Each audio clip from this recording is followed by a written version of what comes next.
दोस्तों, आज हम संत रामपाल जी महाराज द्वारा लिखित पुस्तक ज्ञान गंगा ऑडियो बुक के माध्यम से जानेंगे कि इंसान को बुरे कर्मों का फल कैसे मिलता है। तो साथियों, वीडियो शुरू करने से पहले आपसे रिक्वेस्ट है कि अभी तक आपने हमारे यूट्यूब चैनल को सब्सक्राइब नहीं किया है तो सबसे पहले हमारे यूट्यूब चैनल को सब्सक्राइब कर लें और वीडियो को लाइक कर दें।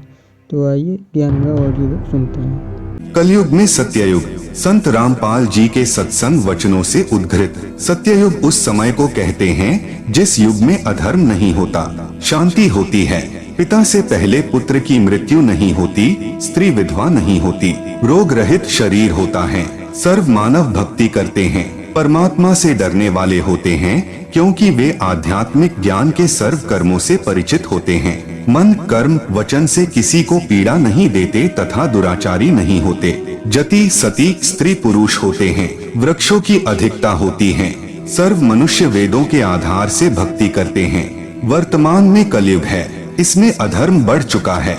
कलयुग में मानव की भक्ति के प्रति आस्था कम हो जाती है या तो भक्ति करते ही नहीं, यदि करते हैं तो शास्त्र विधि त्याग कर मनमानी भक्ति करते हैं, जो श्रीमद् भगवत गीता अध्याय 16 श्लोक 23-24 में वर्जित हैं, जिस कारण से परमात्मा से जो लाभ वांछित होता है वह प्राप्त नहीं होता।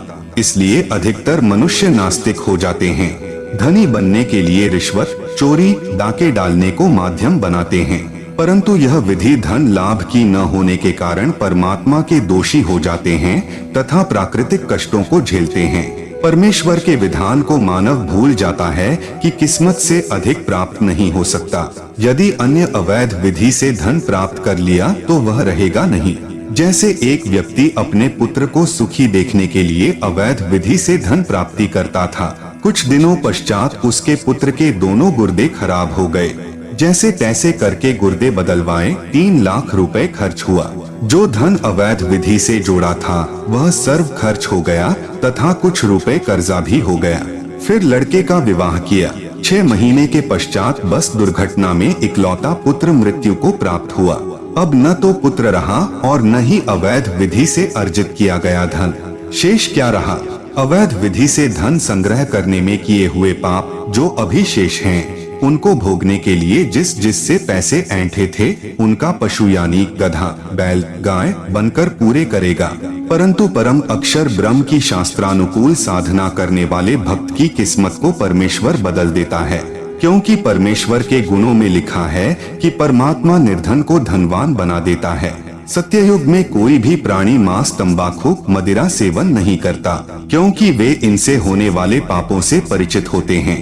मांस खाना पाप है। एक समय एक संत अपने शिष्य के साथ कहीं जा रहा था। वहाँ पर एक मछियारा तालाब से मछलियाँ पकड़ रहा था। मछलियाँ जल से बाहर तड़फ तड़फ कर प्राण त्याग रही थी। शिष्य ने पूछा, हे गुरुदेव, इस अपराधी प्राणी को क्या दंड मिलेगा? गुरुजी ने कहा, बेटा समय आने पर बताऊंगा। 4-5 वर्ष के पश्चात दोनों गुरु शिष्य कहीं जाने के लिए जंगल से गुजर रहे थे। वहाँ पर एक हाथी का बच्चा चिल्ला रहा था। उछल कूद करते समय हाथी का बच्चा 2 निकट निकट उगे वृक्षों के बीच में फंस गया। वह निकल तो गया, परंतु निकलने के प्रयत्न में उसका सर्व शरीर छिल गया था तथा उसके शरीर में जख्म हो गए थे। उसके सारे शरीर में कीड़े चल रहे थे जो उसको नोच रहे थे। वह हाथी का बच्चा बुरी तरह चिल्ला रहा था। शिष्य ने गुरुजी से पूछा कि हे गुरुदेव, यह प्राणी कौन से पाप का दंड भोग रहा है? गुरुदेव ने कहा, पुत्र, यह वही मछियारा है जो उस शहर के बाहर जलाशय से मछलियाँ निकाल रहा था। मदिरा यानी शराब पीना कितना पाप है। शराब पीने वाले को 70 जन्म कुत्ते के भोगने पड़ते हैं। मल मूत्र खाता पीता फिरता है। अन्य कष्ट भी बहुत सारे भोगने पड़ते हैं तथा शराब शरीर में भी बहुत हानि करती है। शरीर के 4 महत्वपूर्ण अंग होते हैं, फेफड़े, लीवर, गुर्दे तथा हृदय। शराब इन चारों को क्षति पहुंचाती है। शराब पीकर मानव न रहकर पशु तुल्य गतिविधि करने लगता है। कीचड़ में गिर जाना, कपड़ों में मलमूत्र तथा वमन कर देना, धन हानि, मान हानि, घर में अशांति आदि मदिरा पान के कारण होते हैं। मदिरा सत्ययुग में प्रयोग नहीं होती। सत्ययुग में सर्व मानव परमात्मा के विधान से परिचित होते हैं, जिस कारण सुख का जीवन व्यतीत करते हैं। गरीब मदिरा पीवे कड़वा पानी, 70 जन्म स्वान के जानी। दुराचार करना कितना पाप है। परद्वारा स्त्री का खोले, 70 जन्म अंधा हो डोले। पूज्य कबीर परमेश्वर जी ने बताया है कि जो व्यक्ति किसी परस्त्री के साथ दुष्कर्म करता है तो वह 70 जन्म अंधे का जीवन भोगता है। बुद्धिमान व्यक्ति ऐसी आफत कभी मोल नहीं लेता। मूर्ख ही ऐसा कार्य करता है। जैसे आग में हाथ डालने का अर्थ मौत मोल लेना है। जैसे कोई व्यक्ति किसी अन्य के खेत में बीज डालता है तो वह महामूर्ख है।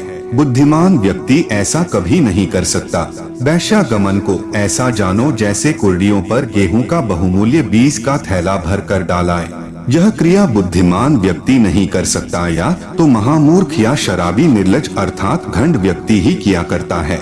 विचारणीय विषय है कि जो पदार्थ शरीर से नाश होते हुए आनंद का अनुभव कराता है, यदि वह शरीर में सुरक्षित रखा जाए तो कितना आनंद देगा। दीर्घायु, स्वस्थ शरीर, स्वस्थ मस्तिष्क, शूरवीरता तथा स्फूर्ति प्रदान करता है। जिस पदार्थ से अनमोल बच्चा प्राप्त होता है, उसका नाश करना बच्चे की हत्या करने तुल्य है। इसलिए दुराचार तथा अनावश्यक भोग विलास वर्जित है। तंबाकू सेवन कितना पाप है। परमेश्वर कबीर जी ने बताया है, सुरापान मद मांसाहारी, गमन करे भोगे पर नारी, 70 जन्म कटत हैं शिशम, साक्षी साहिब है जगदीशम। पर द्वारा स्त्री का खोले, 70 जन्म अंधा हो डोले। 100 नारी जारी करे, सुरापान 100 बार, एक चिलम हुक्का भरे, डूबे काली धार। जैसे कि ऊपर वर्णन किया है कि एक बार शराब पीने वाला 70 जन्म कुत्ते का जीवन भोगता है, फिर मल मूत्र खाता पीता फिरता है। परस्त्री गमन करने वाला 70 जन्म अंधे के भोगता है। मांस खाने वाला भी महाकष्ट का भागी होता है। उपरोक्त सर्व पाप 100 बार करने वाले को जो पाप होता है, वह एक बार हुक्का पीने वाले अर्थात तंबाकू सेवन करने वाले को सहयोग देने वाले को होता है। तंबाकू सेवन करने वाले हुक्का, सिगरेट, बीड़ी या अन्य विधि से सेवन करने वाले तंबाकू खाने वालों को क्या पाप लगेगा? घोर पाप का भागी होगा। एक व्यक्ति जो तंबाकू सेवन करता है, जब वह हुक्का या बीड़ी सिगरेट पीकर धुआं छोड़ता है तो वह धुआं उसके छोटे छोटे बच्चों के शरीर में प्रवेश करके हानि करता है। वे बच्चे फिर शीघ्र बुराई को ग्रहण करते हैं तथा उनका स्वास्थ्य भी बिगड़ जाता है।